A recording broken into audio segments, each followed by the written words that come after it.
All right, Kiss Army, welcome to the KissFAQ podcast. Thank you for giving us your time today and letting us into your head. I hope we don't do any damage. We're just a bunch of Kiss fans and we talk Kiss. So come along for the ride. You've got nothing to lose.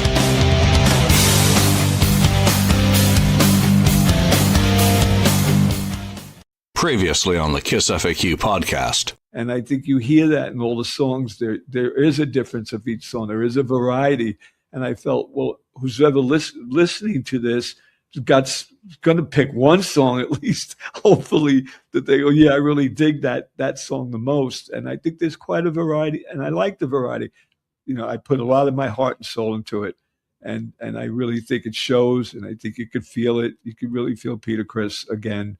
I guess like Stallone sort of says, I'm not looking for the win. I just want to go the distance. I thought it was important to let Peter open the show with a clip from the podcast appearance he did with us, just explaining a little bit about his thoughts about this album. Today is the Peter Criss album song ranking review, or as Ken has rightly called it, what do you call it? You've decided to rebrand these as First Album Focus, right? You're right. Yeah, something like that. Album First Focus. First Focus. Because we had the refocus when we've done, we're refocusing on it again. But yeah, First Focus. Okay. It's like new releases. Right. Yeah, so this is going to be like mainstream medium. Breaking news. We interrupt these commercials. I want to thank everyone who's joining us live today. We've got a good bunch already joining in on the chat.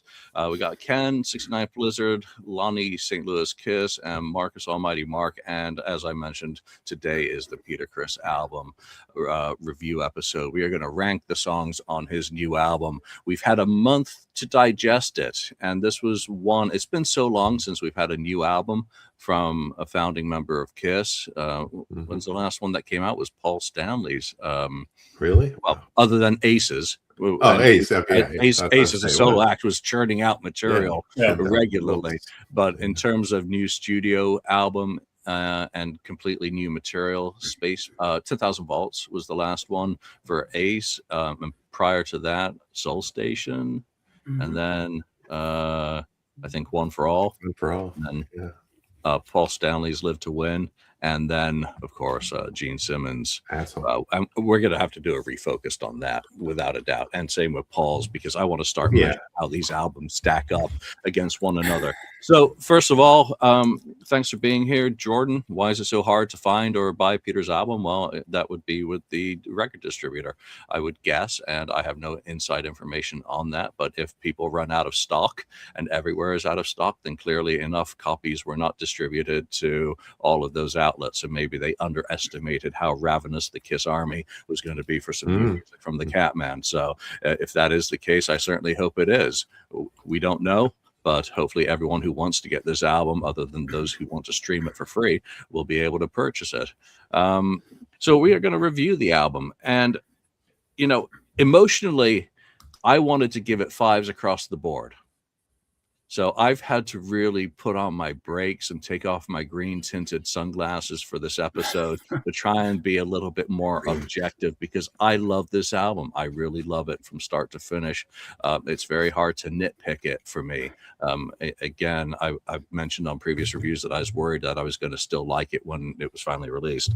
What are your expectations of reality versus what you initially thought you might receive as a Peter Criss solo album? How has it measured up in terms of what you were hoping for, what you received, and how it is a month later, Lonnie?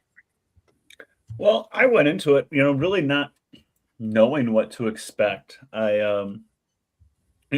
got the single on Halloween for Creepy Crawlers, and that was definitely different.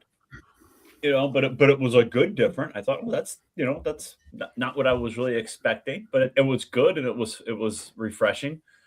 But going into it, I didn't know what to expect, because I wasn't a big fan of One for All, and we've been waiting for this for a long time. So I was like, okay, just kind of open slate going into it. What is this going to be? And it came I was at work, and it came in the mail that Thursday. I got it a day early, which was nice.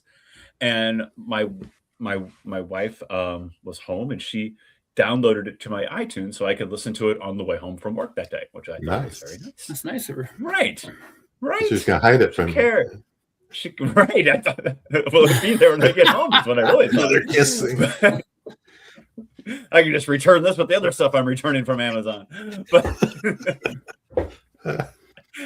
I got the car and I turn it, and it, it's rock and roll, and I'm like, well, this is good. I was like, and like you're it's one of those songs where you start singing along to it the first go around. Even it was really surprising, and I kept going, listened to it on the way home, and I have a long drive home from work, so it was perfect length actually. And I was like, it was really good, and I thought I was surprised. It was pleasantly surprised at how good it was. Like I said, I kind of went into it with an open slate. First time I listened to it, I was like, wow. And I've listened to it a lot since then, and it's been very nice the last month listening to this album. I've really enjoyed it. What has your listening copy been, just for reference, because there is a difference in the mastering between the LP and the digital CD? You've been listening on digital? It's my listening. I've been listening to the CD that was downloaded to my iTunes. Is my copy that I've been listening to the most. I have the vinyl, but this is what I've been listening to more than anything. All right, Mark, expectations versus reality for you. How's it kind of measured up in an overall sense versus what you were thinking Peter Criss was going to release in 2025? Well, Peter's material has been sort of middle of the road for me. I never was a big fan of the 78 record. It's grown on me more over the years. Expectations going into this one, I was expecting kind of more of the same, kind of like, definitely better than All for One. I was thinking it was going to be, 78-ish, maybe, in my opinion. But I was pleasantly surprised. I think it was much better than I expected. I'll save my, focused comments on when we do the songs. But I was definitely pleasantly surprised that it was a much better listen than I thought it was going to be. All right, Ken. How about you? Great expectations. Great versus reality. I've got great expectations. You got to throw a Gene song in there. Yeah. I was just hoping it was going to be truly rock and roll, album. I wasn't sure if it was going to be more a lot of ballads or whatever, and I was really hoping for rock and roll, so I was pleasantly surprised that what he said is true, and I was very surprised about the musicianship from top to bottom on the album. It was just top notch. So I was, I didn't know what to expect, but I'm pleasantly surprised. It exceeded my expectations. So. Yeah, so I've already pontificated enough about my thoughts on it on solo episodes, but this is the reason why I wanted to do the Out of Control album refocused episode beforehand. I wanted something baseline that was legitimately going to be able to compete with this album for us to measure Peter 1980 versus Peter 2025, and obviously it's going to be a vast difference in some ways, but having similar sorts of approaches to the album I thought would make a fair comparison. I do want to do a refocused on Let Me Rock You and the Criss album as well at some point. So let's get into the first part of this. Of course, always is going to be overall thoughts about the album, production, cohesiveness, cover art, and packaging. Mark, why don't you get us started with production and cohesiveness overall for the album and the scores that you gave it and the whys and the whats and the whatnots? Okay, so like I said just a minute ago, I was pleasantly surprised with this record, and one of the main things that I was surprised with was how good the production was. I put this on my speakers here in the studio, listened to it, was surprised at how modern it sounded, how good the drums sounded. I mean, we can go deep into that at one point about how the production, definitely the modern equipment stuff really helped a lot of this, I feel. But whatever they did, it sounds great. I listened to it on headphones. On headphones, it was a fantastic listen as well. And this is on CD. I mean, I know that the vinyl is a much superior listen. Unfortunately, I don't have the vinyl. I will rectify that at some point. But I gave it a 4 out of 5 on the production. I thought it was really, really well done. And, you know, when you have people like Billy Sheehan and John Five and all these other people, you know, what's his name, the keyboard guy, Paul Schaefer on keys. Paul Schaefer, you know, yeah, you want to make sure that you have the best possible, you know, production of it and recording, you know, engineering of it, because it really helps make the instrumentation stand out. Great stuff. You know, a couple of the aspects of the recording I found fascinating as I got into some of the research, like that the drums were done back in like 2008 or 2009, and the fact that they were done back so far back from the final release of it, clearly digital and stuff like that definitely helped it, because, you know, putting that stuff on tape and then really rolling back the tape after so long a time could have had a hindrance on the quality of the sound, but it sounds fantastic. Of course, there was probably some sort of, you know, helping with sampling and stuff like that as well to combine with the regular drum sound. But whatever it was, it doesn't matter. It sounds fantastic, and that's the most important thing about it. So I gave it a 4 out of 5 on the production. And the cohesiveness, I think, from song to song to song, cohesiveness to me is how the album blends, how it goes from song to song. Whether I like a song or not is irrelevant to me in that sense, because I just listen to if it, you know, flows good. If there's something that stands out like a sore thumb, like, wow, they must have mixed this 5 years ago and then added to it, that to me is a break in the cohesiveness. But there's nothing like that going on here. This is a perfectly produced and a very well cohesively made record. So I give that also a 4 out of 5. Lonnie, how about you for production and cohesiveness? Sorry, I was looking down. I did not see you taking a drink. You're muted, Lonnie. Oh, say it ain't so. That was my best Ken impression. I apologize. Got to do better than that.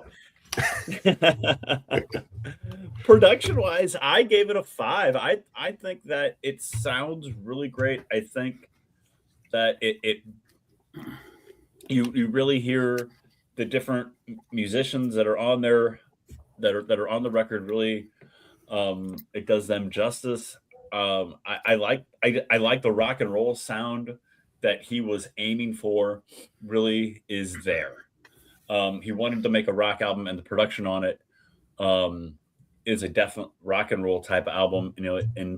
And some songs, like the lead track, almost sound like they could have been on his '78 solo album almost. So I enjoy the production on it quite a bit. And as far as cohesiveness, whoa! I did not get a little.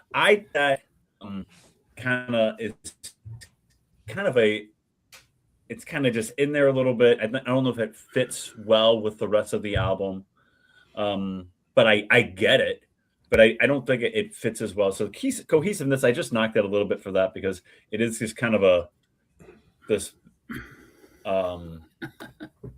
kind of in there in the middle all of a sudden, and it's just kind of there, right in the smack in the middle of the album. It's like, oh, that's kind of strange, and then we get back into where we were before. Am I cutting out? I see there's some comments. Yeah, shots fired from Wales. Yeah, just a little bit for a second there. Just a little bit of max headroom going on. Thanks, Jason. Ken, so production and cohesiveness for you. Yeah, production was hey, Jason. Great. Really, really, really good. And I agree with, you know, what Mark said and Lonnie.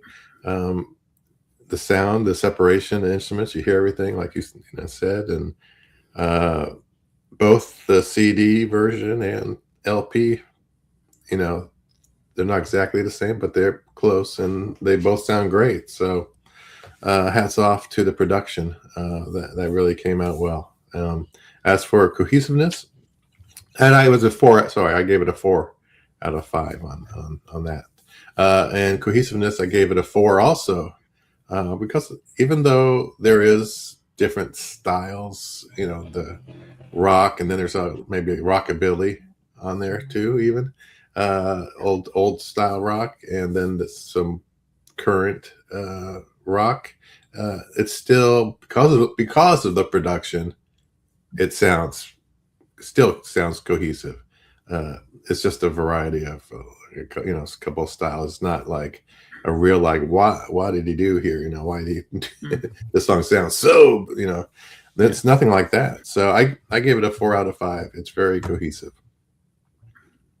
Yeah. So for me, production wise, I gave it 4.5. I'm not going to call it perfect 4.5. because when I sit back and I go hyper, focused to not be, a sycophant, I just want to make it's near perfect for my taste. It sounds great. It sounds modern, but not too modern. It doesn't sound dated. It sounds good and solid throughout. The separation, I think, where Drago mentioned that, that clearly stood out to me. Now, do I have a few minor quibbles around? Would I bring Peter's voice up ever so slightly in the mix? Absolutely. Would I put? I think someone else mentioned that the drums done in 2008. Would I put a little bit of reverb on them? For my personal taste, yeah. But in terms of how it sounds, it's fantastic. It's tight. It's absolutely incredible how it sounds. But to me also, it's important to differentiate the sound of the LP versus the digital. The digital is bricked per normal modern standards, whereas the analog has way more room and frequency breadth, which just lets it breathe more. It sounds way better on the LP, which it's unusual for me to say that. Cohesiveness. It's a Peter Criss rock record, Peter Criss rock and roll record. And there's such a broad range of rock and roll expressed on this album. It is tremendously cohesive with one outlier, and that's a fun outlier. So, yeah, I think the track sequence also works and is important. I mean, I heard it originally in a different order. And I can't even remember that. It doesn't feel like, wow, that's different than I first heard it. It just works. So what did I give it for? I gave it a 5 for cohesiveness. I think it's absolutely fantastic. Wow. Mark, let's go back to you for the artwork. And here's where things get interesting. Yeah. So for me, I don't love it, but I don't hate it. I mean, I realized that it could be difficult to make artwork for this for one reason. I mean, the album is just called Peter Criss. If you have like a title, like if they used anything, like let's say they used Creepy Crawlers, like Peter Criss, Creepy Crawlers, they could have had a much more dynamic looking album cover. Or even if he did like, Peter Criss For the Money, he could have had like some kind of, I don't know, whatever, like something with money or a bank or whatever. It could have been something attached to the title, but with just the name, it's kind of difficult to come up with something besides just putting his name up. So I don't have a problem with it. The artwork inside is sort of interesting with the sort of, pictures of the guys in there and how they have it inside there and how they have, the cat inside there. I thought that part was a little bit more unique and, well done. Big strike for me was there was no lyrics, no booklet in this. In the modern age of doing these kind of CD releases, there's no excuse for that, in my opinion. I've released tons and tons of CDs myself, and that's not any sort of major hit to the wallet, including a 4-page or even an 8-page booklet to a CD. That is, I think, was a major miss on their part for this.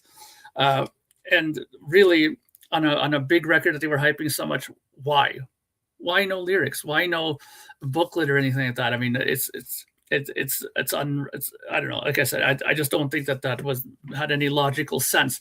But overall, I think that the back was really, really nicely done. There's nothing in it that makes me go, ugh, like there's nothing bad in it. I think it's constructed pretty well. The front cover I just think was a little bit plain Jane for me, so I gave it a 3. Lonnie, how about you? I gave it a 4. I think that an album called Peter Criss, it just says Peter Criss real big with some lightning bolt type S's on there, is pretty cool. And I like the inside. I like the little cat design on the inside. do agree that, you know, maybe one thing that could have been done a little bit better is maybe that could have been the cover. Because I think that's a really cool design. You could have said Peter Criss with that cat logo, with that cat design right there.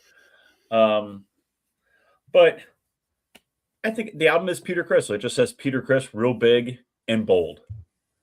And I don't have no problem with no art, with no lyrics. No problem with that. I don't care. I'm not going to sit there and read it. If I need, you know. Well, if you could read it.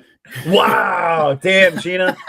I don't have a problem with there not being lyrics in there. It doesn't bother me. Okay. That's fair. But I think that it's cool. The album's called Peter Criss, big and bold. Peter Criss with the lightning bolt style Kiss type of S's. I give it a 4. I think it's fine. I don't have any problem with it.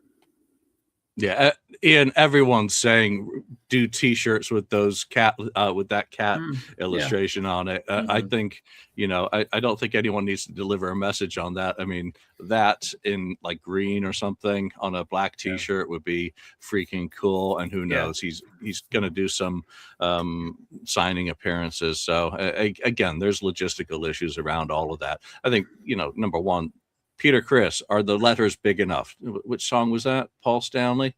Mark, album cover. No, I went to you already. So Ken, album cover. You're muted, Ken. There it is. There it is. There. God. I was trying to show you how you do it, Lonnie. We're firing on all cylinders today. Oh boy. Anyway, the cover art.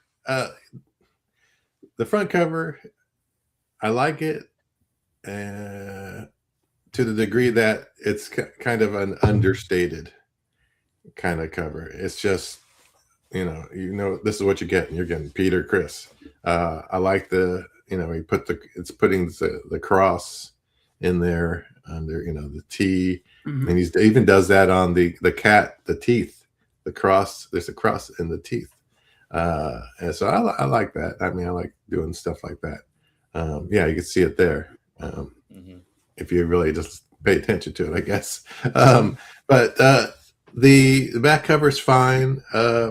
I'm in agreement with Mark about the lyrics. I was hoping to get the lyrics there too, even if they just made it, like you said, a booklet, booklet, or even just one flat sheet they could have stuck in there and made it. So I would have liked that. The one other thing I kind of dinged it for was because I didn't get a picture of Peter Criss. I would have wanted. Yeah, that could have been in the booklet too. You know? Well, he's there, right? But a good there. Yeah, but a more real picture, you know? More substantial picture of Peter Criss, kind of, you know, because he's the forefront guy here. So that's all. I just dinged it for that. So I gave it a 3 out of 5. Maybe I was a little rough on it, but just the lyrics, and I would have wanted him. Otherwise, you know, it's great. It's fine. All right. So I also gave it a 3. And cover art packaging. I freaking hate this style of packaging with a passion. The packaging, yeah. I like jewel cases. I am old-fashioned. I do not like I don't like digipacks, and I don't like mini LP sleeves, even less. You know, a digipack is a crime, but I just don't like this. If I want something like this, I'll buy the LP. But that's a quibble. Again, I understand that an artist has a vision for how they want things to be. So Peter Criss, simple, big, brash. He's got a cross representing his faith right there. And you've got the throwback lightning bolt style stiletto daggers, you know, that harken back to, it made me think of that 1973 photo, or 74 Rene Rubenstein photo session where he's holding the dagger, little stiletto type thing. So it riffs off that. And then I think, you know, well, he's competing against no one. You know, Ace has done massive illustrations with 10,000 volts, very busy, gaudy. If you want to go to Gene Simmons solo art, Paul Stanley's Live to Win. Again, all of those have been done. So he's just doing it. And I think with this, he's focusing on the music. not on the packaging. It's got everything you need. The back cover is great, actually. That does work. The lyrics, I had not actually thought about that, so I didn't notice it. I didn't think about it, so I can't say that I needed lyrics in it. I'm listening to an album. I can't read if on a CD package. I can't read that small text anymore. So why even bother for me? But if it had a jewel case with a fold-out booklet, then I think I'd want a picture and potentially the lyrics as well. Or even the vinyl, Julian. I can't read them on vinyl. Have you tried to read any of the lyric sheets that came with like Crazy Nights or any of the albums? Yeah, now? they're pretty small, but still, it would be nice to have something like that in the vinyl. Sorry, continue. Yeah, and then this panel I do like. It kind of riffs off Physical Graffiti in a way, but the Criss Incorporated design, right. I like all the guys in the windows. Again, nothing new and original, but I think it works and it's nice. So 3 out of 5. All right, let's get into the last two metrics. Well, single selection. Mark. Creepy Crawlers, first song that came out, obviously being the first single. Very Alice Cooper. I know this is nothing new. Everybody says that as well. Very, very sort of evident lyrically and even musically to some extent. There's a little bit of a tip of the hat in there to it. Not a bad song.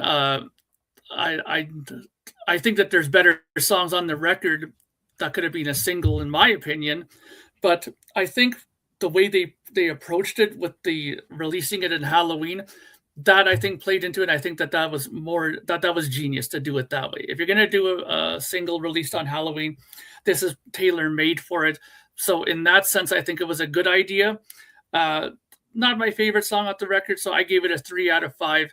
But it is a good single in the sense of how they released it. The marketing for that I thought was well done, and the sort of little cover. I think they put out like a little sort of image that came out with the single when it came out too. So, and I think that all kind of worked well together in promoting the record early on. Lonnie, single.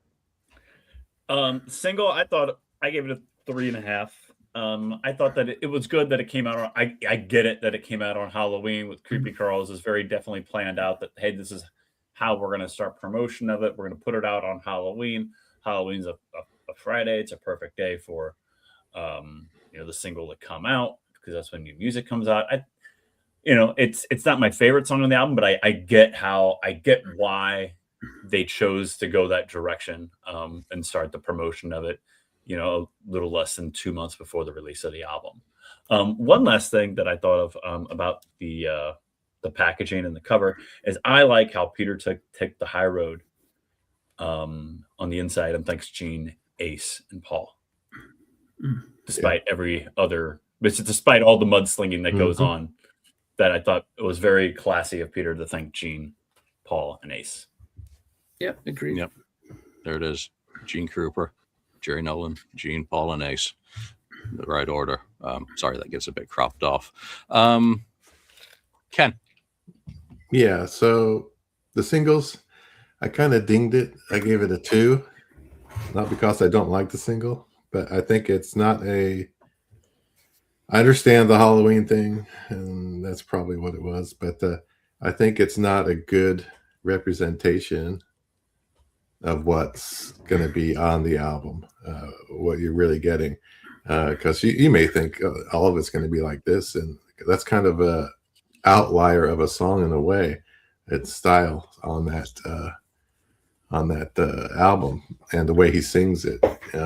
So I would have had a different song, one of the other better songs, whether it's like In the Dark would have been a good lead, I think, as a single. Even the first song, rock and roll, something like that. Because if you think about Kiss, when the Destroyer came out, they wouldn't have let off with the first single as Beth on that album, because that wouldn't be a representation of what the album really was.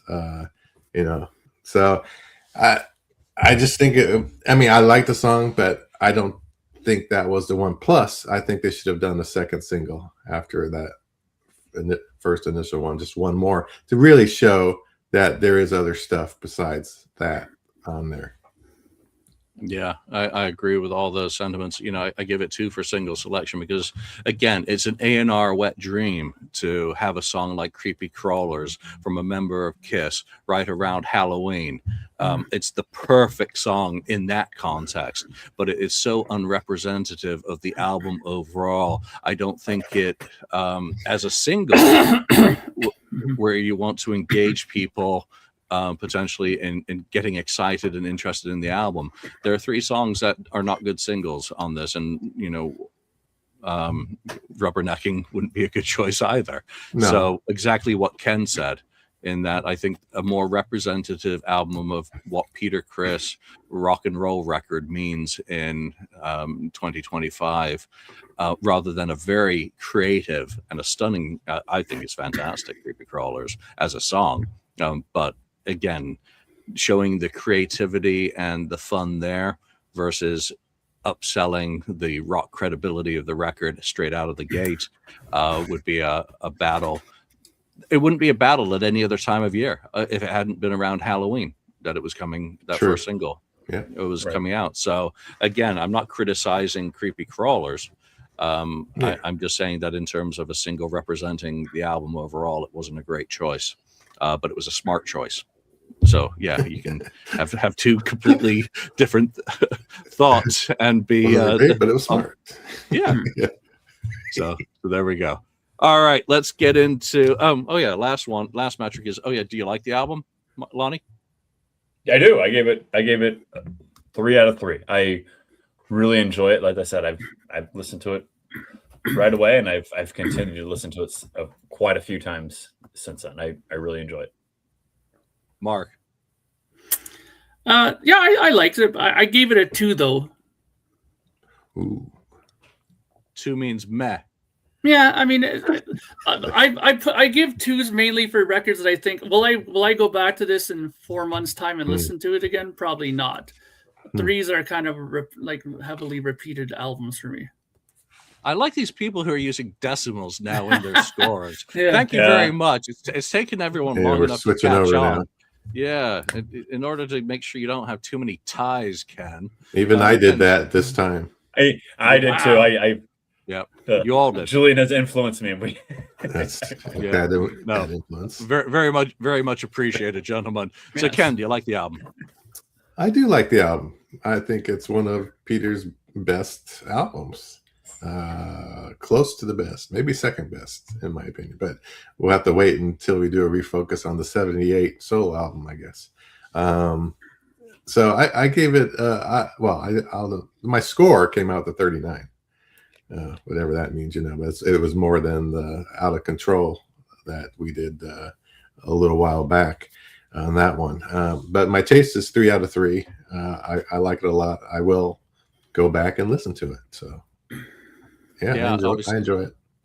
Obviously, I like it. 43.5 points overall for that first section. Lonnie actually has the highest cumulative score for that first section with 49.5. Holy cow. On 28. So let's get into the rankings. And this is going to be, as usual, we have done our scores and assigned rankings for lyrics, melody, and taste for each one of the songs. And maximum for lyrics and melody is 5 points. And you either don't like it, 1, meh, 2, or meow, 3 points for taste. So that means that something has to fall at the bottom of the list, and it doesn't mean that we hate it. It just means that it's the least favorite at the moment that all of us were doing our scores. And as KISS fans, these things are always changing and evolving. So let's get straight into the ranking. And we're doing the CD here, everyone. Right. Where's my spreadsheet? Damn it. Oh my gosh. Uh-oh. I should get a drum roll right there. All right. In 11th place, I'm actually surprised. Justice, 63.6 points. So let's see who we are going to begin with on this one. And Mark. Yeah, not a high ranking song in my list. I mean, I gave the lyrics 2. It was I don't know. I mean, look, I'm not expecting, Neil Young or, Leonard Cohen or Neil Peart style lyrics in this. I mean, he's going for a straight ahead rock and roll sort of thing, and that's fine. But I mean, it was okay, but it just doesn't have. There was nothing really memorable about it to me, in my opinion. Musically, I thought it was okay. I gave it a 3, but in my taste, I just gave it kind of a it's not a bad song, but it certainly isn't anywhere near what I think are the top level songs on this record for sure. Wow. Lonnie, Justice. Justice, I gave the lyrics a 3.5. I think they're fine. That they're good. They're not like super memorable, great. But I think they were fine. I gave it a 3.5. And the melody, I gave the melody a 3.5 also, where it's good. It's not my favorite song on the album. And again, just like Julian was saying that, we had something has to fall at the bottom. It just isn't my favorite song on the record. So I kind of gave it a 3.5 on both of them. And then for taste, I gave it a 2. It's okay. Again, I gave a lot of songs 3 for taste, but this one, I just gave it a 2. It's okay. It's a good song, but it's just not as memorable as some other tracks that we'll get into later. Ken. Yeah, Justice was tied for the lowest. I have 2 of the lowest, but at 15 total of 15 points, I gave it 3 out of 5. Lyrics are fine, normal. Melody, 2 for me, 2 out of 5. Actually, I probably dinged it too much on that one. But yeah, it's okay, whatever. And then my taste is 3, which is maybe surprising, with ranking it so low on the melody, but I didn't think it had much of a melody to me. So yeah, it's an okay song. If there's any song, I mean, it's good, it's okay, but there's a lot of other stuff that I like a lot better on this album. Yeah, it's gritty, it's seething, and I think this was a title that he'd used for one of the songs that was presented for the Psycho Circus sessions. Now, I don't know if this song specifically was anything to do with that title, but that's what I seem to recall. Yeah, I gave it 24.6, of course, because I do like it. I like the grittiness. I like the anger. So again, it's I'm biased on this because I like the whole album, so I had to be really picky with it, and 4 out of 5 on the melody, just because it's so over the top at the end. But I really like Peter's vocal on it, so that's how we get to that ranking for this one. All right, I get everyone. Yep. All right, moving on to 10th place. And I don't know whether to be disappointed by 10th place, because on 72 points, Rubbernecking, which is the last song on the album. And to me, this is such an outlier. So Ken, let's go back to you with Rubbernecking and how you rank this. Yeah, Rubbernecking, when you think of that song, you think of, Elvis Presley. So it's not the same song. But I thought it is kind of rockabilly, kind of style song. And the lyrics, I gave it, 2.5. It's not a lot of lyrics to it. They're pretty much the same lyrics over and over. So 2.5. Melody, I gave it actually a 4, because even though it's lower, I enjoy it. 4 out of 5 on that one. Taste is a 3 out of 3. I enjoy it. So I had a total of 19.5 score on that song. It's not my lowest, but it's not my highest end either. It kind of falls in the middle for me. So yeah, it's okay. Lottie. Rubbernecking is one of those songs that I listened to it the first time. I was like, oh, that's okay. And I guess I didn't really get it the first few times I listened to it. And actually, the more I listen to this album, the more I look forward to that song, and the more I enjoy that song when it's on. So I gave it some pretty high rankings. I probably mess up the curve on this one because I gave the lyrics a 3.75. I think they're fun. I think it's good. And we kind of compared it to Jerry Reed a little bit a few weeks ago. Oh yeah.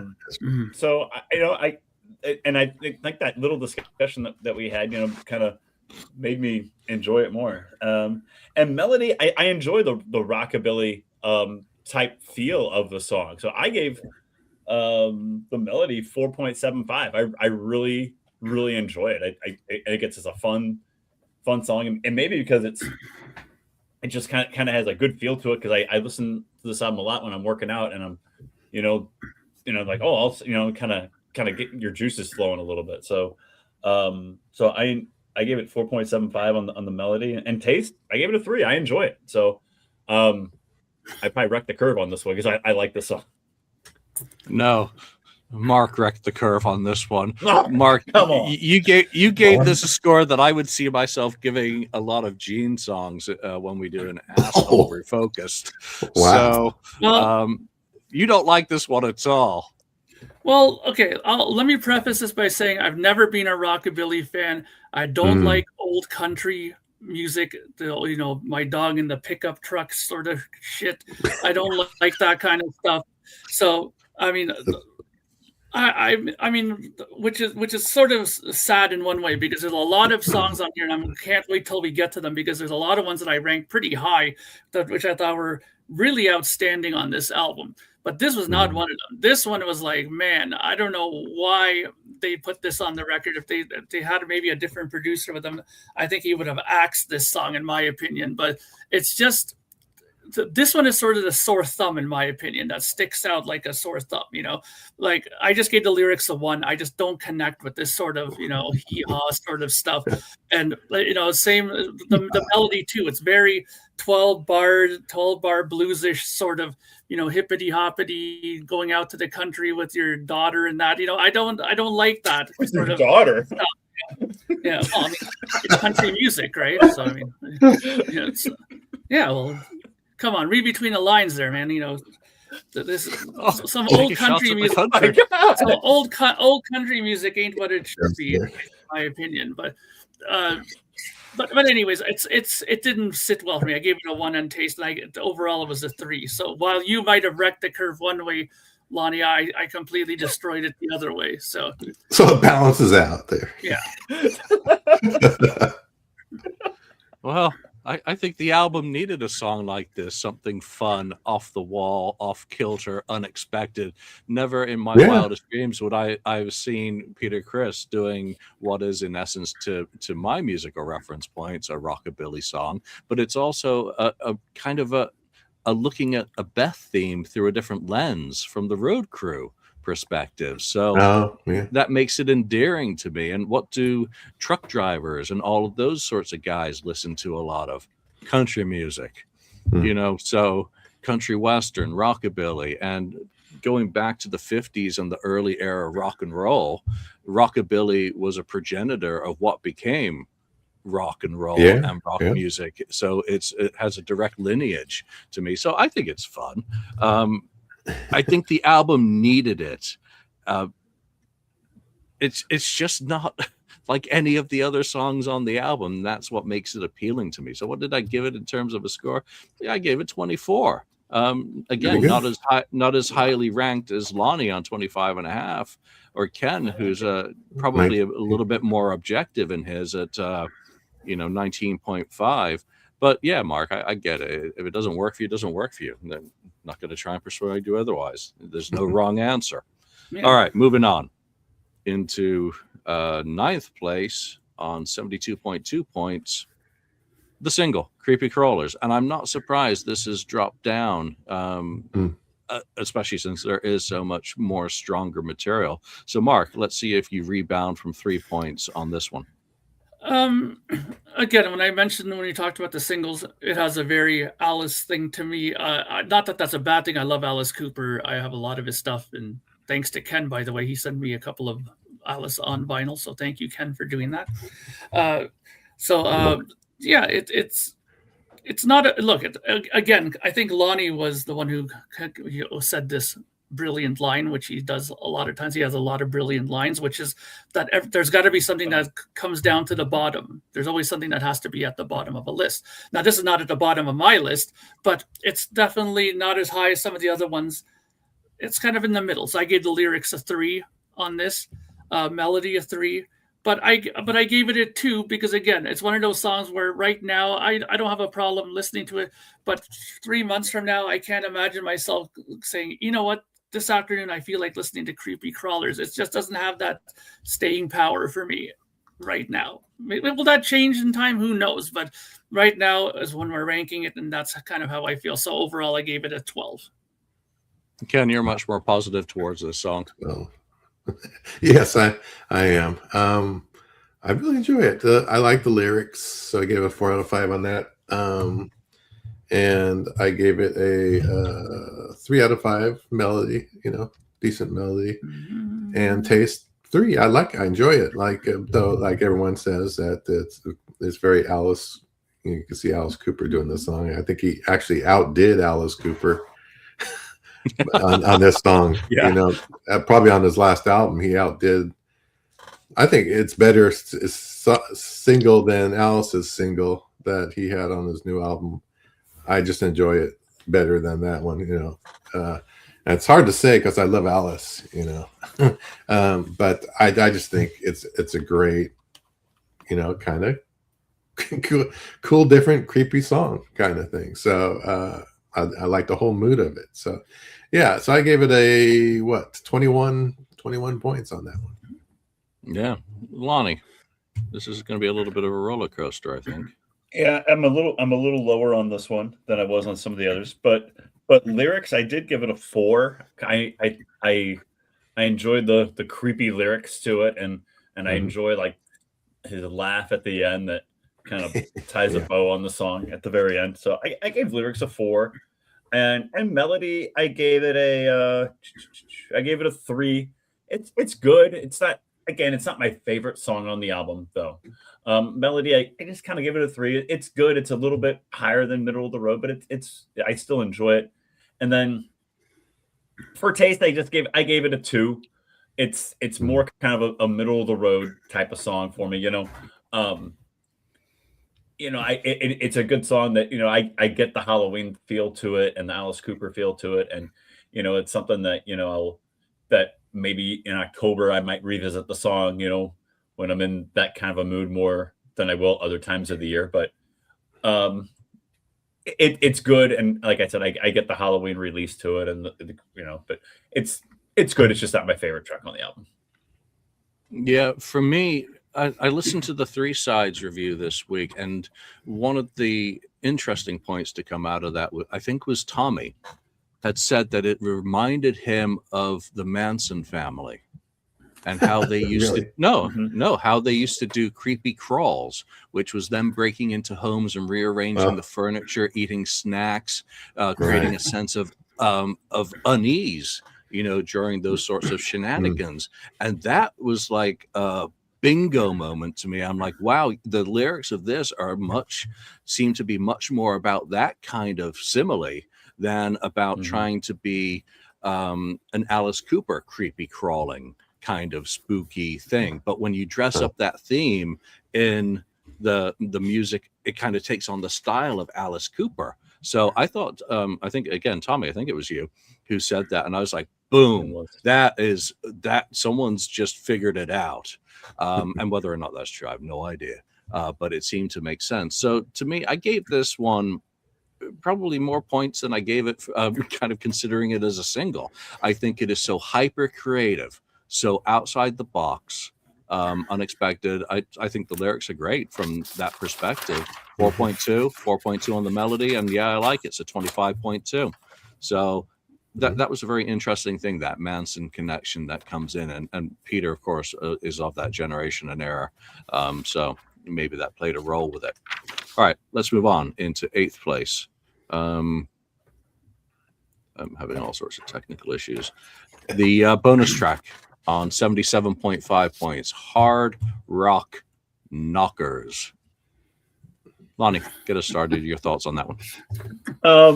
I think it's a fun song. It's a very Kiss-like song. You know, I mean, Kiss has you know a ton of songs like that. You know, just innuendo type songs. So lyrics, I enjoyed. I gave it a 4.5 for lyrics because it's fun and kind of gets you smiling and laughing a little bit as you're listening to it. And I think it's just Peter being real with the lyrics. You listen to old interviews with Peter. Peter's always been a boob guy. He's talked about it in the past. So I think it's funny that he did. I think it's funny that he did a song about boobs. I mean, come on. It's like, it reminds you of Clay Travis almost with his love for boobs. So melody, I gave it a 4 too because it's just kind of a fun song to listen to. It's kind of up, and it's kind of, it just has a good upbeat feel to it. So I gave that a 4, and I enjoyed the song. I think I came out to 25.5 points. I think it's a fun song. So say what you will, but I think it's good. Yeah, Rising Force nails it for me. Juvenile and ridiculous, awesome. Right? And to me, right? Yeah, I love it. Yeah, perfect. And that to me is what makes it so great. It's cheesy and it's silly, but it's a throwback rock and roll song, and it's really perfect. And I also think that musically, it's very good. And musically is what really sells it. So that backing track is excellent. All right, now let's get to the adults in the room. Ken, the adults. I like it. I think what's about the song what sticks out is it makes me think of him playing drums in all the concerts and checking out all the ladies during the concert. And I'm sure he's seen a very, very, very, very many thousands of knockers. So I'm sure he had fun doing that. So lyrics wise, 3.5. Just kind of goofy, but they're fun. Melody, 2.5. Melody, yeah, it's okay. But the taste is good. 3 out of 3 for me. It could have fallen on a Kiss album. This style of song. I know Lonnie mentioned it. It's very that they do that kind of stuff. So they always did that kind of stuff. So it would have fit perfectly on an album. So I gave it an 18 overall. Mark, do you like This Is Spinal Tap by chance? I love This Is Spinal Tap. It's one of my favorite movies. Okay, explain your score. But then, let me preface this. You did that. Let me preface this by saying, number one, I'm a guy who also likes big tits. I've always had girlfriends, honestly, that I've never had a girl that's been smaller than a C. So I've always been a guy who's going for the biggest. So I thought I would immediately connect to this song based on the fact that I love the memories. So why not think that the song would fit in this way perfectly? So lyrically, though, I don't know. It's still kind of, I don't know. Thank you for the memories. When I listen to it, it makes me laugh and smile like it should. But I still find that there's this element of sort of cheese in it. So I gave it a 2. Musically, I thought it was okay. I mean, it's a straight ahead rock and roller. It's so I gave it a 3. But again, it's one of those things that the taste is always the thing where the song comes off different from what I talk about, because to me, you would think immediately I would put a 3 for this, but I didn't. I gave it a 2 because again, this is like musically it reminds me of like Georgia Satellites or some of that sort of American rock and roll stuff, or even like early Kiss stuff as well, right? So, but I gave it a 10. Now, again, like I said, it's not a 10. Terrible song, but it's not, as much as the lyrical content appeals to me and stuff like that, it just didn't stick with me as much as I thought it would. You should have put a 2s across the board, 2 to represent the breasts. Anyway. All right, moving on rapidly into 7th place. We've got a very tight grouping of songs here, so this is really the meat and potatoes of the album in a sense, these next few selections. But on 82.15 points, Sugar. I'm going first on Sugar because, again, as Peter reminded, when I first heard it, I really dug it, and it jumped out at me then.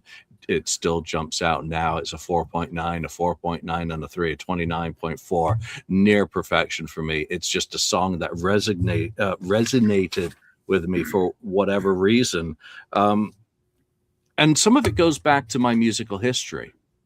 You know, in the mid 80s, obviously, I was getting into hard rock and heavy metal, stuff like, you know, Done with Mirrors and Dokken Under Lock and Key. But in 86, my first concert was David Lee Roth on the Eat 'Em and Smile tour.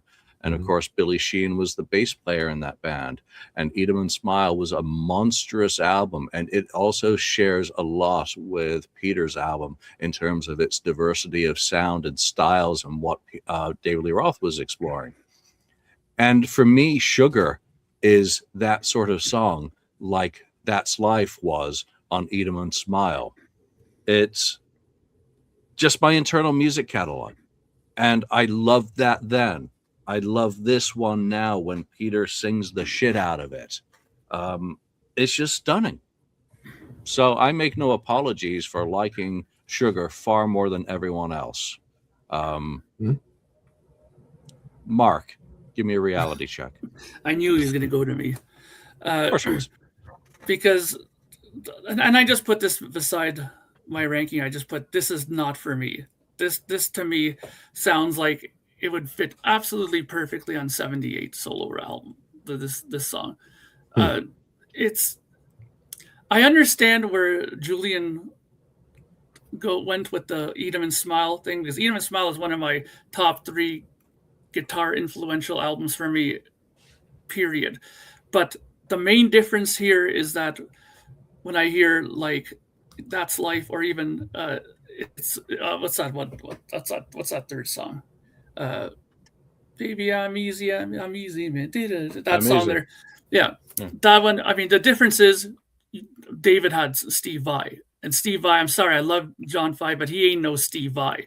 And the guitar playing on those songs are far over the top. I mean, the Steve Vai's playing on those songs made me sort of forget that it was a Frank Sinatra song and stuff like that. I mean, it gave it that element where guitar players that were young like me at the time kind of went instead of approaching it going where like, oh, Frank Sinatra song, to like, hey, this was actually kind of cool. Listen to what he did there with that lick there. He kind of did that to that thing. I didn't get that with this, and maybe that's not what his approach was for this song. I mean, obviously, this is much more centered around Peter singing, right? But again, I can't wait till we get to the areas where I've ranked really good, because so far we've been only going to stuff that I ranked really shit on this, right? So I can't wait till we get to the album, to the songs that are really good in my opinion. But you know, it's just, this one's just not my thing. I mean, I listened to it a few times. I would never skip it, but it's just not my. I didn't connect with it somehow. Obviously. Ken. Yeah, I didn't know about the first time I listened to it. Actually, the first time I listened to it, I thought, oh, this sounds like something, Brian Setzer would sing. That's a good example. I'm a big Brian Setzer fan. I mean, I love his stuff. I have a number of things of his, of music wise. So yeah, it has that feel, that the way it's sung, the style, perfect song for like a Brian Setzer. But Peter pulls it off great. And actually, this song has grown on me. I don't think I liked it, the first couple as much, but as over time, it's really grown on me. So lyric wise, I give it a 4 out of 5. Melody 3.5 out of 5, and taste 3 out of 3. So it's one of my more higher, maybe my fourth, or I don't know, something like that, highest ranked on the album. So that 22.5. So yeah, I think it's a real good one. Lonnie, Sugar. Looking at it, I ranked this the highest out of any song on the album, actually. Yeah. Wow. I gave it, for lyrics, I gave it a 4.75. I think the lyrics are really great. I think that it really when you're listening to it and you listen to what Peter's saying, you can tell that it's definitely about Gigi and how much he loves and appreciates her and everything that she's done for him. So it resonated with me, and I really enjoyed that. I think it's a very sincere song lyrically. Melody wise, I gave it a 4. I really enjoy it. I think that it's the ballad that you kind of expect from Peter, that he's not going to have an album without a little bit of a ballad in it. He's been fairly or unfairly labeled that over the years as maybe the romantic one of the group. And Taste, I gave it a 3. I enjoy it. I think it's a very well done song, and yeah, I guess it's my favorite song on the album, looking at my rankings. Yeah, the next song in the ranking in 6th place is it was nearly a tie with Sugar, For the Money. So let's see. Mark, you're starting to warm to the album on For the Money. Get us started. Okay, so For the Money, again, this is another sort of middle of the road song for me. And it's funny because it's kind of sandwiched in between what I thought were some stellar songs, and we'll get to those ones after, obviously. But it's not bad. Lyrically, I gave it a 3. Musically, I gave it a 3 as well. But then again, once I give it the taste of 2, then it goes to 12, right?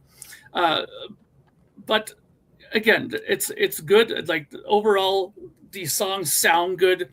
That's why I think the melodies and that stuff kind of always get a decent rating, because they sound good. They're appealing to listen to.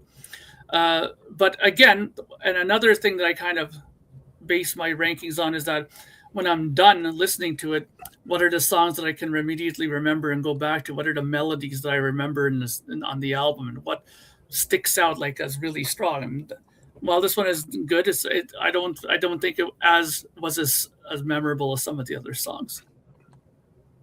Ken, you're not too far off Mark on this. Yeah, mine. The funny thing about this song, when I first heard it, did anyone else hear the rock and roll all night beat when it starts? Yeah. I'm like, oh, that sounds like his normal, rock and roll all night, beat at the beginning of the song. Of course, it goes, elsewhere, but I thought that was interesting. The other thing is about the lyrics, which I gave a 4 out of 5 on this, because I thought they were pretty good, and I think they're a stab. I think the song is a stab at Gene and Paul about the money doing to that. There's some lyrics in there that I thought, I think I know who he's talking about. So 4 out of 5 on that one. It was interesting to me. The other thing, melody, 3 out of 5. It's pretty good. I like the background singers and all that. And I gave it a 2.5 for taste, just to rank it differently and not have ties on my right thing. So 17.5 total for me. You're a cynical man, Ken. Cynical. Lonnie. I am. Yeah, For the Money, I enjoy it. I think it's a good song. For the lyrics, I gave it 4.25. I think that the lyrics are done. I kind of agree with Ken a little bit that we might be taking a little stab here and there. Maybe that's just my interpretation, but I enjoy the lyrics of it, and I do enjoy the background singers of it too. I think it gives the song a really cool vibe and a really cool feel to it with the background singers chiming in on the chorus. So melody wise, I gave it 3.75, and taste, I gave it a 3. I enjoyed the song. It's just another example of the song of this album, kind of like, wow, this is really good, and maybe more than I was anticipating. I think that song's a good representation of that. All right, I got to go to my notes on this one. Because overall I gave it 28.8. I love this song. Another very positive one. But there's a nice nod to Ezrin with the intro. there's a nice nod to Rock and Roll All Night with the drums coming in. And then we're off to the races. And I get like a master and slave vibe from that main riff in this song. So, which is another song that I really like. And then it's just a driving rock song. But Peter's voice and the counterbalance with those backing vocals is what sells it to me. That's a perfect deployment of backing vocals. So whether or not it has anything to do with former members of the group he was once a part of, Ken, I don't know. And frankly, I don't give a damn. Because it's just interpretation. Just as a song on its own, it stands as a really good rock song to me. All right. Cross that one off the list. Moving on into Mouse Obey. Windows updated last night, so nothing works properly anymore. Microsoft, you let AI slop right your operating system. All right, so in fifth, again, another very close cluster of songs here. Murder. I got to start with Mark. I'm not even going to look at the scores. Start with Mark first. Okay. Thank you. We have arrived to one that I can speak very optimistically about. Murder. Damn. Who would have thought that talking about murder I'd be so excited? First thing I'm going to say is the acoustic guitar playing and the sound of it on this song is top shelf. Love it. Absolutely well done. Recorded beautifully. Sounds fantastic. The lyrics on here are great. I gave it a 4. I always thought that when he was describing it, see, to me, I've always been a kind of very visual guy when it comes to lyrics. Like, you always heard me 1,000 times saying that when I hear Dynasty, I think of New York City. When Peter wrote the lyrics to this song, I can envision all those little things that he talks about within the lyrical structure of Murder. It plays out almost like a story or a comic. I loved comics when I was young, so that probably helps as well. And musically, I give it a 4.5 out of 5. I thought that everything connected and blended so well. Peter's drumming was great on this. Again, I can't say enough good things about the acoustic guitar sounds and the playing on here. The rhythm guitars, everything on this song was good. Peter's singing was really, really well done. I gave the taste on this a 3. So this got a 25.5 people for me. This song is definitely a keeper and one of the strong points on this album. Absolutely. I thought it was important to start with such enthusiasm from Mark before we go to these other two guys. Lonnie. Wow. Murder it's not my favorite song on the album, but it's still good. I gave the lyrics a 4. I thought that it reminds me of Blue Moon Over Brooklyn in the lyrics, and in the feel of it as well. The melody, I gave it a 3.5. It's fine. It has you singing, has you kind of going along with it.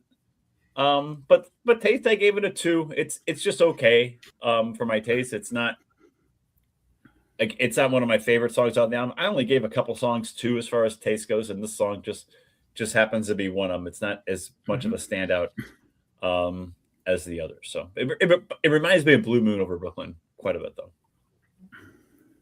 Okay. Sorry, Ken. Yeah. Murder is probably one of my tied for my least favorite on here. I don't know what it is. It's probably just the what I like and don't. So you like rubbernecking better than this? My musical taste. Yeah, I do.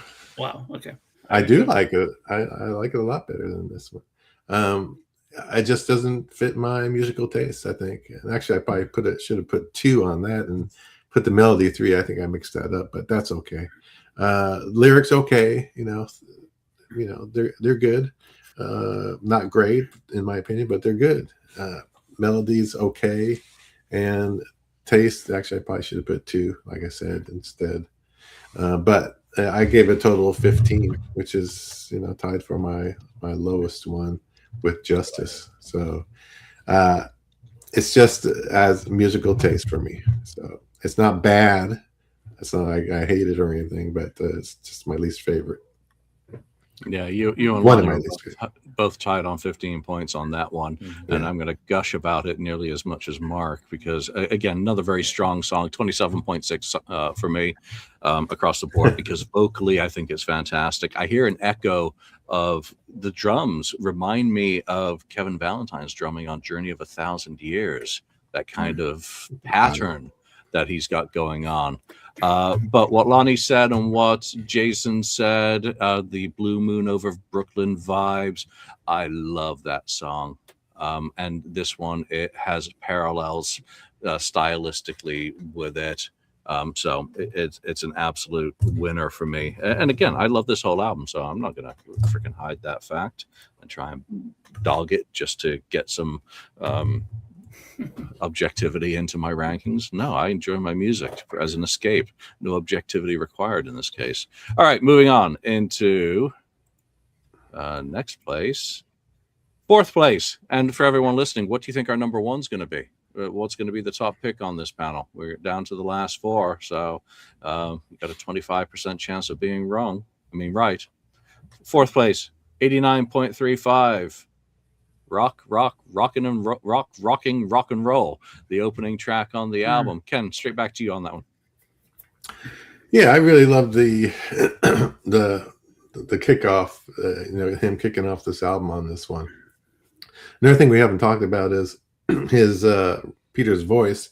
I think after you had to listen to the album a couple of times before you got used to his, new voice, which is kind of, he lost the raspiness. I guess he said he started losing it back in the reunion when they were doing it. He said it was going away as he's aged.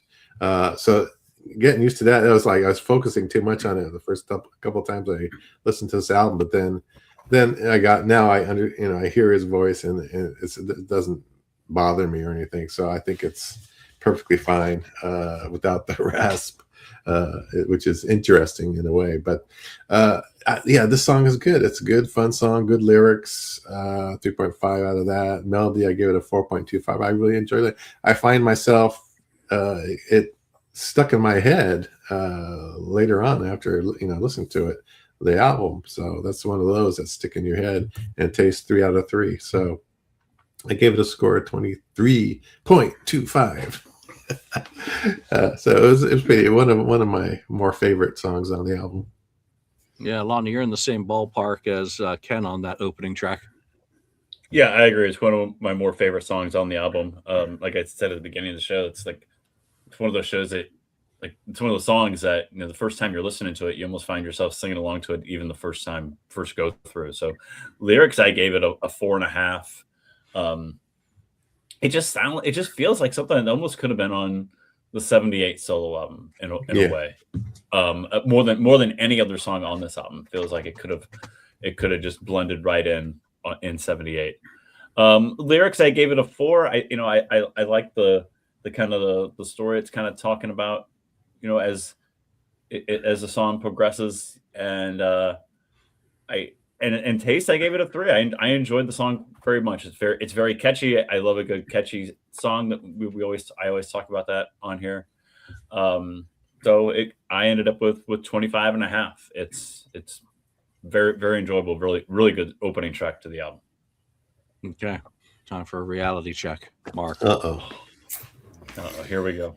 Well, I think it's a good opener. I think probably it's the only logical opener for this album, because you want it to be upbeat, up-paced, sort of like that, to kick off the album. Usually albums start off that way because you usually put the first song that you think best represents the rest of the album, and that's where I don't think it's true. So I think there are far better songs on this record than this on there. Now it's very upbeat, very rock, and I gave the lyrics a 3. I gave the melody a 3.5 as well. But I mean, again, when I think of an opener, like when I think of Exciter and then this, it's not that doesn't impact me the same way as I like as an opening track, So I gave it the taste. I gave it a 2, so I gave it an overall of a 13 on here. But it's okay. It's a good song, and like I said, logically, it's probably the only sort of upbeat song like that would probably fit perfectly at the beginning of it. But I just don't think it has the staying power, at least in my mind, as an opener in the future. Like when I think back to if we do an episode of like the best openers on an album, this will definitely not be in my top 10. So that's probably why I have it the way I have it scored. So you're comparing it to Lick It Up, Exciter, this song. Well, hey, I mean, this is totally different. No. But you know, Music I'm of the night. going to argue this with you, because are you telling me now that we can't compare that to other stuff? If you have, you might as well compare it to Rush. You should be able to compare it to anything. You can't compare this to a regular if it's a good Kiss song, album. If it's a good song, you should be able to compare it to anything. That's bullshit if you're saying that you can't compare it to that. I'm comparing it to Peter Criss's I think it's a good song. catalog. I can say easily, like if you compare, like, you know, Tonight You Belong to Me, you can compare that to any opening song in any band's. You know, why are you limiting it to like, well, we could only compare it to other Peter Criss? I think that's horseshit. Anyways. No, continue. Go on. I like this. I just when I do these things, I'm comparing it kind of to his own style catalog of music. I'm just comparing it to I'm not openers. comparing it to like Exciter. It's like, wow, that's like, oh, that's so different. But there's better songs than Exciter as an opener too. You know, that's not like it's the god of be all end all of all openers. Oh no, but yeah, it's okay. That's fine. We just approach it differently. I love you, Ken. I don't. I know you do, Mark. I'll see you later. Okay. Don't worry about it. You're both wrong. So let's hear Julian's thoughts. I love this as an opening track, and again, it wasn't the first song Peter played for me from this album. So hearing it in this new context, I think this probably would have been a perfect single for the album. It's a very strong song. It's a throwback rock and roll song that makes me anyway think of the first album with the hand claps and, you know, remember Bobby Claps, first album, the piano flourishes, Bruce Foster, now played by Paul Schaefer, the Catman callouts, the Nothing to Lose kind of echoes. It's what else do I have? You know, Make the Catman Feel Good. And then that crash at the end, that crash cymbal at the end, kind of fading out. It's almost like the fade out of the cymbals on the end of Creatures of the Night, Mark, to me. It kind of shimmers and it just dissipates. I love that element. So I think it's really good in the context of kicking off this album with the declaration vocally. It's not Peter's new voice. It's Peter's now voice. And that's just the reality. I mean, it's very interesting to hear him singing in a way that's different than the gravelly stuff that he was shouting with Kiss. You know, so now he could just be what he is in this moment and not try and be something that his voice no longer is. And I think that makes it honest. You hear the gravel come out in parts throughout this album. I was listening to it this morning specifically to try and see, does Peter's gravel come back? And in a couple of places, on a couple of phrasings throughout the album, it's still there. But this is a bold first song, and it's a strong first song, and it's a very good representation of the album to me. His voice doesn't bother me at all on this. That hasn't bothered me in the slightest, the change of voice. I think it sounds fantastic with it. Yeah. No, it's good. It's great. He sings for the song. Yeah. All right. That was that one. All right, moving into the top three. In third place, now it's a clear separation into the top three are again closely bound. So in third place, Cheaper to Keep Her, 97.2 points. I'm actually surprised that this one went so high as it did. But let's see, who are we going to start with on this? Ken. Yeah, Cheaper to Keep Her. I guess it's grown on me, and it's kind of catchy, you know. It's a song. So it's funny. The two days ago, I was getting in my car and a song came on my screen that said "Cheaper to Keep Her," but it was an old "Cheaper to Keep Her" from way back. Yeah. I was like, whoa! I just kind of thought. I looked at it like, what? But yeah, it wasn't Peter's, of course. But I thought it was interesting. So yeah, songs like this have been written before in a way, at least title wise. Lyrics, I give it 3 out of 5. Standard lyrics, melody, pretty good melody because it gets stuck in my head. And then my taste, I enjoy it, so it's 3 out of 3. So I give it a 21. It's a fun song, and I enjoyed it a lot. Lonnie. Yeah, I enjoy it as well. I mean, when I saw the title "Cheaper to Keep Her," I immediately thought of the old blues song "Cheaper to Keep Her," and I thought, well, maybe did Peter do a cover of that song? Right. Is actually what I was looking for the first time I came to the album. I go, oh, I bet it's a cover of that old blues song. And no, it wasn't, obviously, but it was still good. And in the same type of message in the lyrics, obviously, with the titles, with the title track, with the title of the song, I gave the lyrics a 3.5. I thought that they're good and they're memorable lyrics. And melody, I gave it a 4 because, like Ken said, it kind of sticks in your mind a little bit. You kind of find yourself singing it later in the day. Taste, I gave it a 3. I enjoyed the song, so I ended up with 22.5. So I think it's a good track. I'm surprised that it's this high up there as well, though. I'm surprised that I guess we all kind of like it. There's no one wrecking the curve on this one. All right, let's stick another quarter in Mark. Okay, so Maybe I really love this song. This song, I think it's really good. I mean, the lyrically, again, I'm a guy who likes, visual kind of lyrics. And right away when I heard the lyrics to this, driving around in limousines, $50,000 watches, right away I thought, woo, Ric Flair, the $50,000 Rolex, champagne in the limousine. It almost was like a tip of the hat to him. Limousine with the same sort of similar lifestyle. Yeah, limousine riding, hot jet flying. Son of a gun. Yeah, that's exactly what came to me when I heard this song. And I thought, what a great visual to have of him riding around and having this woman, it's better off to keep her because if I divorce her, I'd probably get robbed of all this money. I see all the similarity and parallel to the lyrical statements in here. And I thought it was fantastic. To me, it's one of those songs where I can close my eyes and I can kind of envision it almost in comic forms, as it happens within the song. And the music is great. It's nothing, earth-shatteringly different, but it's a great rock song, great playing on there. I love the guitar playing. Billy Sheehan, I think, is one of the most underrated people on this record. His bass playing is solid. It's very keeps the drums and the rhythm section very glued together really well. And for somebody who's so known for being such a bass player, he really holds down the fort nicely on a lot of these songs on this album.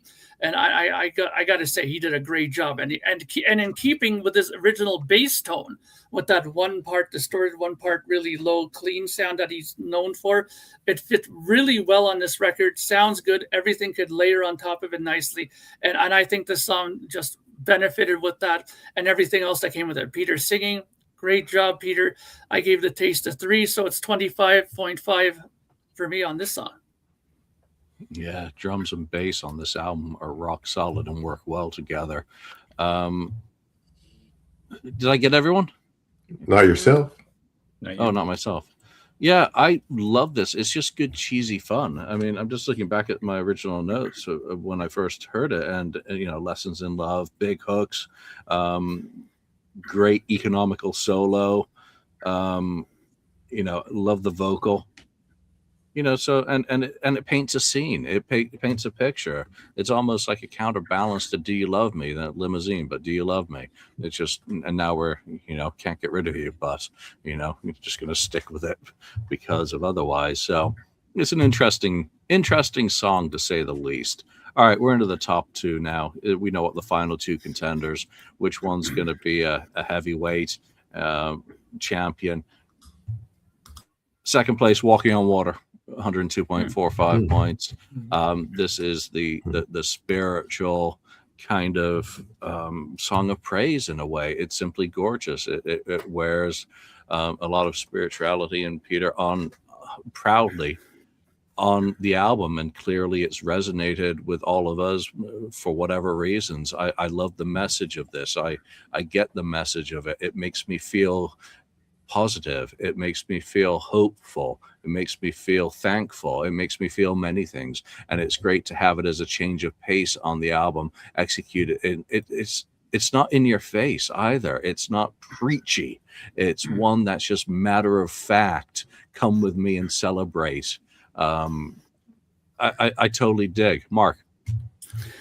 Yeah, absolutely agree. Walk on Water is a great song. Many things in this I like. The two main points is I think Peter's drumming on this song is really well done. Some fantastic little licks and patterns that he does in this song.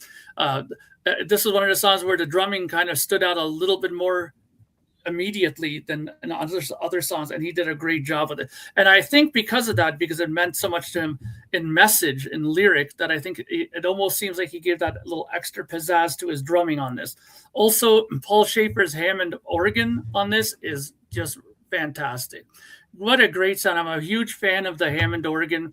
I love John Lord. He's one of my favorite Hammond organ players of all time.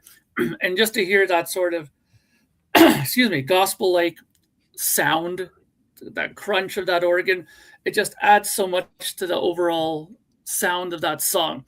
The lyrics, I gave it a 4. The melody, I gave it a 4.5. Taste, I gave it a 3. 25.5, I gave it. Again, another top score. And I again, there's very little I don't like on this song. I think overall it's one of his good masterpieces from this record. And I would highly recommend it. If somebody was to say to me, what songs would you recommend to hear off of this? This would be one of them. I would definitely point them to. Well, yeah, your top 3 songs are all tied. Cheaper, Walking on Water, and Murder are your top 3, aren't they? Yeah. So, again, across the board for you, it's pretty clear. Ken, how about you, Walking on Water? Yeah, I love the song. I think it's second on my rankings on my list. Lyrics are great. Spiritualness of it, I just love. I think it's really great. Being saved and so on. Flying with angels, that sort of thing. All really cool. A melody, I give it a 5 out of 5. I love it. Taste, I put 2.75, but that's only because I needed to lower it from being number 1. I want to make it number 2, so I just lowered it. But it's really a 3 out of 3 technically on this. I love the song. I think it's great. Oh, and the other thing I just want to say is the guitar. What's his name? Mike McLaughlin. Mike McLaughlin. Mike McLaughlin. Yeah, that guy is a great guitarist. Yeah. I mean, we know John 5 is great, of course, but that guy is really, really good. I mean, I love his playing and his tasty licks that he's done on this album. Too. Great, yeah, definitely. Great tone. It's just really, really good. So just listen for that if you haven't listened. Yeah, he brought it to the next level on this album, and more than accorded himself. When you've got John 5 playing stuff on the album as well, I think Mike just did an absolutely stunning job, and he's the equal in many ways of John 5 on this album. And now, sadly, we have to get to the person who likes this the least of us, Lonnie. Really? I don't hate it.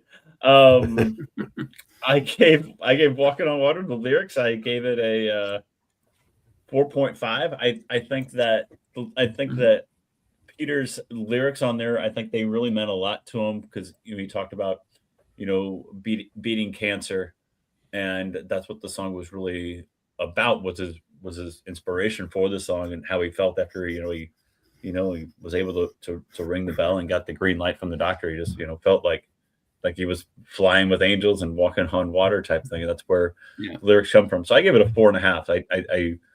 I think the lyrics really meant a lot to him, and they're really good. Melody, I gave it a 3.5. I guess that's where I dinged it the most. Why it's not as why my ranking isn't as high up there as others. I think the melody's fine.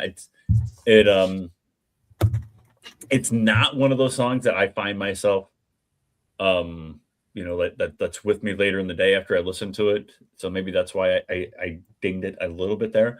But taste, I give it a 3. I do enjoy the song. I think it's really strong in the fact that it means that the meaning of the song with what it means to Peter and what Peter fought through that he's still with us after beating cancer. So I gave it a 3 on that, and I think I ended up with 24. I mean, I didn't. It's not that I don't like the song. It's a good There's score. nothing to defend. 24 points is a great score, right? For any song on any album, talking about any time. Last thoughts on Walking on Water from me is I think this is a song that may help people in the future. I think it may bring them a sense of peace, and they may go to it in moments of strife. And maybe they will, maybe they won't. All right, number one song clearly is In the Dark. No shock to me. My first reaction to that was just literally picking my jaw up off the floor. Mark, get us started with In the Dark. Yeah, this is another highly well-structured song. Again, after hearing rock and roll, which was a decent start to the record, when this came on, I was like, wow, okay. I was immediately like floored by this one. I thought that was fantastic. The first and only note that I put on here, because it immediately took me, was what a great bass performance by Billy. So much so they actually gave him a little section where it's just pretty much him and just drums playing. When that part just sounds so fantastic again, and it shows the enormity of that bass sound. And it's just that with the drums is enough to carry that section beautifully. And great work by Billy Sheehan. Hats off to him for his great work on this album. The guitar playing, great on here. Ken brought it up already. The guitar playing on this record is fantastic. The tone of the guitars, the lines that he comes up with, the little phrases are all fantastic. Great job on that. Peter's vocals are really, really good on this. This is where he hooked me, was this song right at the beginning. Song number 2, usually song number 1 is supposed to do that, but song number 2, no problem. It hooked me in. And then from then on in, the album is pretty strong for me. I mean, if you look at the way I've ranked everything, all my high leveled songs are pretty much at the top of the record. So he did it. I think he was smart by sort of front end loading the album that way to keep people's interest for a little while at the very beginning, and to let them go through the whole record by having such fantastic material at the beginning. Again, I think that it's just well played, well written. Production is good on this, and the song again is just really, really top shelf. It was a 24 for me on this song. Lonnie. Yeah, it is one of the stronger songs on the album. That's for sure. Lyric wise, I gave it a 4.25. I like the little bit of storytelling. The song kind of tells a little bit of a story. It has a sexual vibe to it, so it's very Kiss-like as well. Mm-hmm. So I thought that was really good. Melody, I gave it a 4. I thought it not perfect, but I thought it was really, really good. It's kind of sticks with the type of song a little bit. Taste, I gave it a 3. I mean, it is a very strong track, and obviously, we all agree on that. So I didn't like it the first time I listened to it. I kind of thought like, oh, well, it didn't have the same vibe as like rock and roll did, and we kind of got down to a different feel to it. And I thought, oh, well, maybe this isn't going to be. Maybe this album isn't going to be what I thought it was after hearing the first track. But I go back and listen to it like the second time, and I'm like, okay, I get it. This is a really strong song. Great track from Peter. It's a real gear shift, though, isn't it, from that first song? For sure. Just chunking through 5 gears to the first 5 songs. Ken. Yeah, I'm with Lonnie on this. I think the first time I listened to it, it wasn't my favorite, but it definitely grew on me quickly after a few listens, and eventually became my number 1 on the album. I just love the groove of this song was really, really, really good. Lyrics, I gave it 4 out of 5. Melody 5 out of 5, and taste 3 out of 3. So I gave it a high ranking. That's why it's number 1 on my list. 27. It's just really, really great, feeling and mood to the song. Like I said, the groove is great on it. So yeah, it's a good song, great song. Yeah, I said if I was going to be objective, I couldn't give any other songs perfect points. If I gave this one perfect points, this one is 30 out of 30. It's absolute perfection to me. Sitting previously, I was going back in my chair. I was the Memorex kid first hearing this. The drums, the bass, Peter's vocal on it. It's just pure perfection musically and vocally. It's spectacular. I did a video for Ken Sharp a few years ago, and he gave me some stock footage of a woman dancing, a sexy silhouette. But in that one, it was all colored and everything. And I just see that when he's singing it. It's a slow, slinky, sexy, sensuous silhouette. But there are other things on here other than the drums, the bass, the music. That bass part that Mark mentioned, absolutely killer. But at the end of this song is almost like it's now a tribute to Ace, the toggle switch. Yeah. At the end of the song, it's such an Ace kind of trick. Ace-ism in a way. Yeah, an Ace-ism. It's easily my number 1 pick on the album, but that bass solo break, oh my God, that is sex. I love that. I just the tone of the tone. Yeah. And just the dynamics of it. So easily agree, I'm happy that it's number 1. It really is fantastic. Let's wrap things up with, conclusions about this. That, for me, what's your summary of this album? For me, he didn't give us what I thought he might. He went outside the box in many ways. He didn't play it safe. He did all new kind of an artistic creation on songs. Creepy Crawlers, would never have seen him doing. Rubbernecking, never would have seen him doing. In the Dark, would never have seen him doing. To my way of thinking, it's like Out of Control for me in that it's a broad, consistent, solid rock album that I now really adore, and I look forward to how it ages with me. There's a lot more to it than meets the eye. Lonnie, your summary. Yeah, I think Peter. I agree with you. He got out of his comfort zone with this album, and wasn't afraid to go places that he hadn't gone before. But I think it's very rewarding though that we got that from him, because I think these songs are really good. I mean, we really haven't had, at least I haven't had a whole lot of bad things to say about it today. It's a fun album. It was a pleasant surprise, because like I said, I wasn't sure what I was gonna get. But when I listened to it, I liked it right away, and I've continued to listen to it. And I don't think it's an album that I'm just gonna, I'm not gonna continue to listen to it, not every other day or something like I have been for the last month. But I don't think it's an album that I'm gonna put away and like, oh yeah, I remember that album. I think it's gonna still have a decent rotation moving forward. Mark. Yeah, I think that it was a pleasant surprise for me.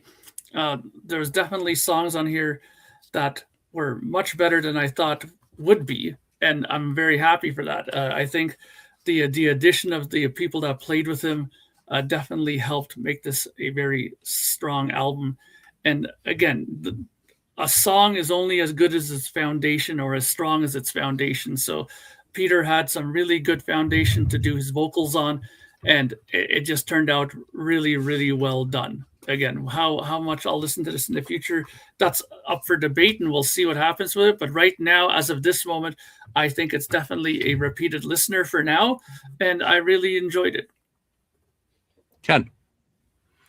Yeah, it was a pleasant surprise. I mean, when I first listened to it, I would have thought that rock and roll, that started off that the whole album might have been in that flavor or whatever style, but pleasantly surprised that it isn't, because I think if it was all in that one style, it wouldn't have been as good. It'd be dry after a while. Yeah, it would have been great that, it is great that he broke it up and did little different things and different styles and different moods on the album. I think it's, like I said, when we had the interview with him, I said he knocked it out of the park. He really did a great, solid rock album. I think it was at Chuck McFarlane what he said, if it's better with alcohol, without alcohol, it's better with catnip. Anyway, but it's a really good, solid album. Yeah. He got the support he needed from players to realize his artistic vision, and that at the end of the day is the best any artist can hope for. It really feels like a solo album. Just to recount the rankings, in 11th place, Justice; 10th, Rubbernecking; 9th, Creepy Crawlers; 8th, Hard Rock Knockers; 7th, Sugar; 6th, For the Money; 5th, Murder; 4th, Rocking, Rock and Roll; 3rd, Cheaper to Keeper; 2nd, Walking on Water; and number 1, In the Dark. So again, I think the opening clip of this was Peter saying that he wasn't expecting to be a champion. He just wanted to be a contender, and that he thinks or hopes that everyone's going to find something on this album that they enjoy. And I think that is mission accomplished for Peter Criss on his 2025 album.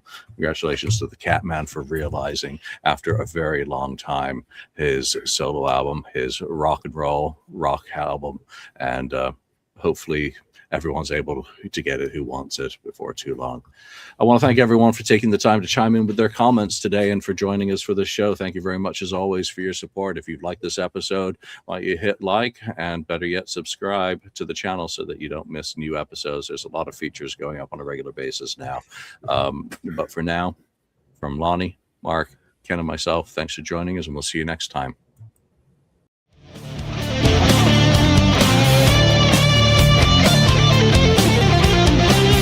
Thank you for spending time listening to the KissFAQ podcast today. All sales are final. There are no refunds. If you'd like, look us up on Facebook or come over to the message board and discuss the topics we've broadcast today. Don't forget to hit subscribe wherever you've listened to this show, and a like would very much be appreciated. We hope you'll join us again, but until then, remember, life's a radio. Turn it up to 10.